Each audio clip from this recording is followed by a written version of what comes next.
Come on, we'll go sneak up on him. Thought that you liked her writing. I do, but I don't like this new book. Oh my God.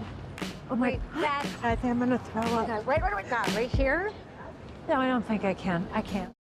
Miss Louis-Dreyfus, we'll start with you. How did you identify with Beth? Oh my goodness. Well, I identified with her because she's been in a marriage a very long time. She's happily married. She has a young adult son.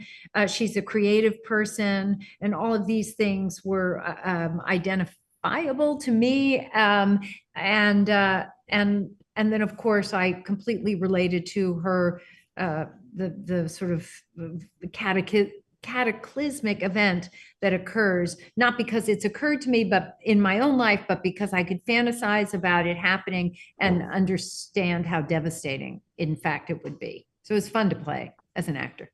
Tobias, is it ever okay to lie to, you're an artist, is it ever okay to lie to a fellow artist about their work?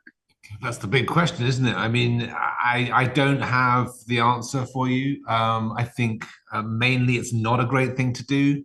But you know, sometimes the truth is very uncomfortable, and so it's hard for people to receive that. And so I guess that's what the film is kind of looking into and scratching around, and doesn't. I quite like the fact that it doesn't give you a tidy answer to that. There are different ways to skin a cat. Is that what I want to say? Yeah, sure. Yeah. That applies.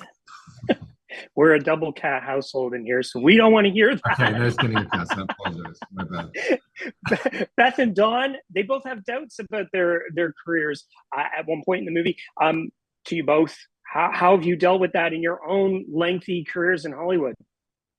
Yeah, I mean, I've self-doubt is a friend. It goes through me like rock. So I mean, I think it can be very creative, actually, having uncertainties, having creative doubts, because often it's what can drive innovation, make the work as good as it can be. But you also need confidence. So it's a balancing act, you know. And to speak to the film in a way, it's also looking at the difficult issue for creative people of who can they get meaningful feedback from, and can they trust it, and which is obviously a very important part of any creative process. Well, I take them to heart when I get notes from other people about my work. I take them to heart, and then I either use them or I discard them. So yeah. That's my answer. It's a process, yeah. 25 years since the Seinfeld finale. I can't believe it. Miss Louis-Dreyfus, looking back on it, what did you think of the finale? I was so bummed. I loved it. What did you think? You were so bummed you loved it?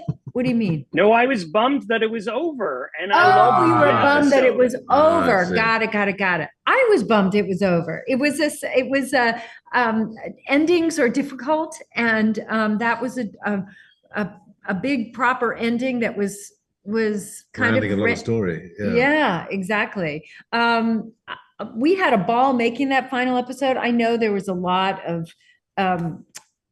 well, not controversy, but conversation about whether or not it was satisfying, et cetera, et cetera. And I understand why people had the reactions that they did, but I got a kick out of it, and I think the show has stood the test of time, finale or no finale. If I did say that, you took it out of context. Are you going to gaslight me now? He's been lying to me this whole time. I wasn't lying. I was encouraging. That's not true. You were lying to be encouraging.